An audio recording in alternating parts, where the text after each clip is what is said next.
ಹಲ್ಲೆಗೊಳಗಾದಂತಹ conductor ವಿರುದ್ಧ ಈಗ POCSO ಪ್ರಕರಣ ದಾಖಲಾಗಿದೆ. ಆ ವಿಚಾರಕ್ಕೆ ಸಂಬಂಧಪಟ್ಟಂತೆ ಈ ಕೇಸ್ ಹಾಕಿದಂತ ಸಿಪಿಐ ಗುರುರಾಜ್ ಕಲ್ಯಾಣ ಶೆಟ್ಟರ್ ತಲೆದಂಡ ಆಗಿದೆ. ಬಾರಿಹಾಳ ಠಾಣೆಯಿಂದ ಸಿಸಿಆರ್ಬಿಗೆ ಗುರುರಾಜ್ ವರ್ಗಾವಣೆ ಆಗಿದೆ.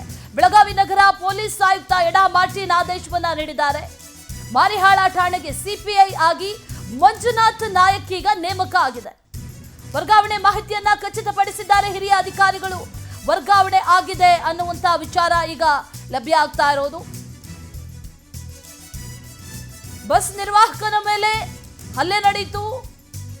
ಹಲ್ಲೆ ನಡೆದ ನಂತರದಲ್ಲಿ ರಾತ್ರೋರಾತ್ರಿ ಪೋಕ್ಸೋ ಕೇಸ್ ದಾಖಲಾಯಿತು.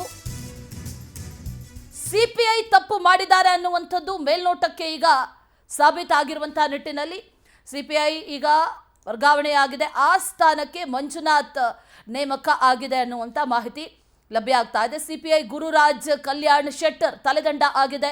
ಮಾರಿಹಾಳ ಠಾಣೆಯಿಂದ ಸಿಸಿಆರ್ಬಿ ಗುರುರಾಜ್ ವರ್ಗಾವಣೆ ಆಗಿದೆ ಅನ್ನುವಂಥ ಮಾಹಿತಿ ಲಭ್ಯ ಆಗ್ತಾ ಇದೆ. ಈಗ ಬೆಳಗಾವಿ ನಗರ ಪೊಲೀಸ್ ಆಯುಕ್ತರಾದಂಥ ಎಡಾ ಮಾರ್ಟಿನ್ ಇದ್ರ ಬಗ್ಗೆ ಮಾಹಿತಿಯನ್ನ ಕೂಡ ನೀಡಿದ್ದಾರೆ. ಮಾರಿಹಾಳ ಠಾಣೆಗೆ ಸಿಪಿಐ ಆಗಿ ಈಗ ಮಂಜುನಾಥ್ ನಾಯಕ ನೇಮಕ ಆಗಿದೆ. ಗುರುರಾಜ್ ಕಲ್ಯಾಣ ಶೆಟ್ಟರ್ ರಾತ್ರೋರಾತ್ರಿ ಕೇಸನ್ನ ದಾಖಲಿಸಿದ್ದು, ಪೋಕ್ಸೋ ಕೇಸನ್ನ ದಾಖಲಿಸಿದ್ದು ಹೇಗೆ ಅನ್ನುವಂಥ ಪ್ರಶ್ನೆ ಕಾಡ್ತಾ ಇತ್ತು. ಸಿಪಿಐ ವಿರುದ್ಧ ಕ್ರಮ ಆಗಿಲ್ಲ ಅನ್ನುವಂಥ ಆಕ್ರೋಶಗಳು ಕೂಡ ಕೇಳಿ ಬರ್ತಾ ಇತ್ತು. ಕರವೇ ಕಾರ್ಯಕರ್ತರು ಕರವೇ ಕೂಡ ಇದೇ ವಿಚಾರಕ್ಕೆ ಸಂಬಂಧಪಟ್ಟಂತೆ ಒಂದಷ್ಟು ಈಗಾಗಲೇ ಮನವಿಯನ್ನು ಕೂಡ ಮಾಡಿದ್ರು. ಅವರ ವಿರುದ್ಧ ಕ್ರಮ ಆಗಬೇಕು ಅನ್ನುವಂಥ ಮನವಿಗಳು ಕೂಡ ಇದ್ವು. ನಿರ್ವಾಹಕರ ಮೇಲೆ ದಾಖಲಾಗಿರುವಂಥ ಪ್ರಕರಣವನ್ನು ರದ್ದುಪಡಿಸಬೇಕು ಅನ್ನುವಂಥ ಮನವಿಗಳು ಕೂಡ ಇದ್ವು. ಆ ನಿಟ್ಟಿನಲ್ಲಿ ಈಗ ಗುರುರಾಜ್ ಕಲ್ಯಾಣ್ ಶೆಟ್ಟರ್ ವರ್ಗಾವಣೆ ಆಗಿದೆ ಅನ್ನುವಂಥ ಮಾಹಿತಿ ಲಭ್ಯ ಆಗ್ತಾ ಇದೆ.